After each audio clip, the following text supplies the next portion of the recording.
Elon Musk can't explain Social Security. Watch him as he folds under scrutiny. I mean, Social Security is the biggest Ponzi scheme of all time. Explain that. Oh, so, well, people pay into Social Security, and the money goes out of Social Security immediately, but the obligation for Social Security is your entire retirement career. So you're paying with you're paying. Like, you're not paying me, and that's a problem. I need the money.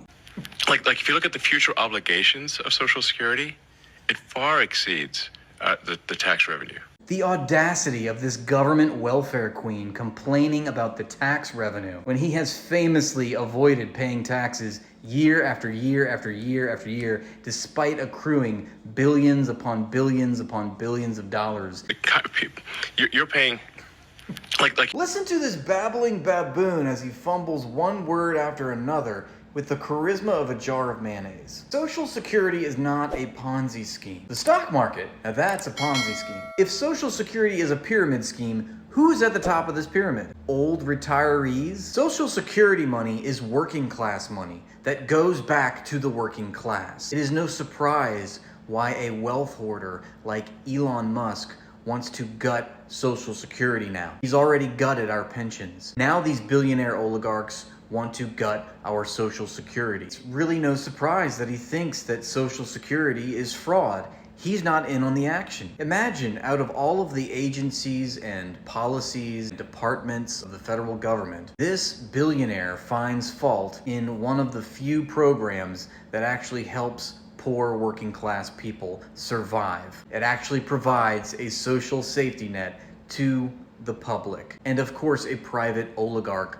like Elon Musk finds something wrong with that. Far. Have you ever looked at the debt clock? Oh my God, the debt clock? Did he just say the debt clock? Yes, Elon, we've all seen the debt clock and the debt ceiling and the deficit. Need I remind everyone that the reason that the deficit and the debt ceiling is so big and so high every year it grows is because we don't tax the 1%. We do not tax billionaires. We do not tax wealth. We only tax working class income. The government still has to come up with the revenue somehow in order to function. So what does it do? It borrows the money from the billionaire class, from the oligarchs, from the financial institutions, from private corporations, from the 1%. Now stay with me here. Instead of taking that money that was rightfully ours by taxing it, we are borrowing that money instead and must pay it back with interest. The government borrows that money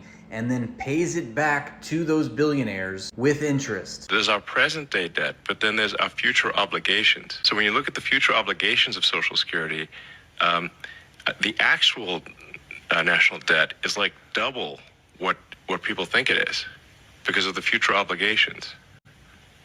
That's the sound you make when you just listen to something so dumb you're not quite sure how to respond. That's what happened. Because of the future obligations. I love that he brings up the phrase future obligations. Yes, our future obligations are the same as our past obligations, to enrich the richest 1% of the population. It's always been like this. Study after study, neoliberalism has been in existence as a prevailing dominant ideology that runs our government and our economy for the past 40 years now. So basically people are living way longer than expected, and there are fewer babies being born. So you have more people who are retired and that live for a long time and get retirement payments. So the problems in our society, according to Elon Musk, is that people are living longer lives, and that's bad. Yes, our retirement career is too long. People are retiring too early in life. We should be retiring later, like 75 years, or 80 even. If you read between the lines, what Elon is saying is that he and his class of parasites have not exploited workers enough. There's still more they can do. There's still more ways to screw over people and eke out more profits out of their lives for their own benefit. I love that he's upset about paying for people's retirement career when we are literally paying for his entire career. The future obligations. So however bad the financial situation is right now for the federal government, it will be much worse in the future. This guy is a construct, and anyone who knows anything understands that he's acting out his class allegiance, his class interests. He is a proponent, a promoter of his class interests. The ruling class will never incriminate policies that it is directly benefiting from. That's by design. That's just common sense. They are always going to look at their class enemies, the general public, as the problem, and any money that benefits the general public is a problem.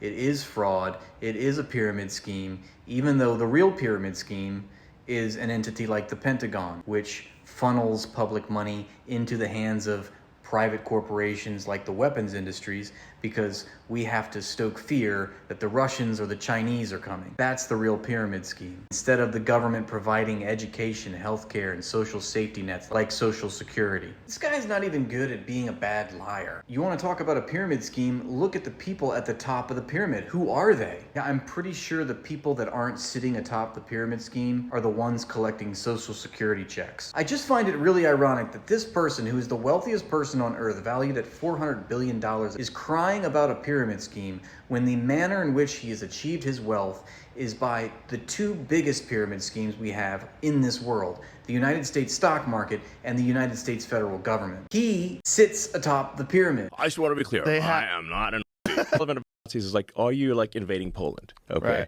Right. And if you're not, Right. if you're not like invading Poland, maybe you're not. Please tell me that this big tech billionaire oligarch, who is the richest human on earth, literally more wealthy than the entire GDP of Greece, who bought the presidency and now runs his own agency in the federal government, isn't trying to convince us that he's just one of the boys because we don't see him goose-stepping into Poland. Nazis are fascists. Fascism doesn't mean gas chambers. Fascism is defined by fascists as the merger of state and corporations. It is the state corporate complex itself. This man represents individually the epitome of political and economic power. He is powerful in both the private sector and the public sector. So not only does he have the material power of a fascist, he also promotes and espouses fascist ideology on a public media platform, which he owns. Let's not forget that fascism itself is a deformity of capitalism. It springs from the political economy of capitalism. It is often said, quite correctly I think, that fascism is capitalism in decay, or fascism is capitalism in a crisis. Remember that capitalists will always side with fascists in a time of crisis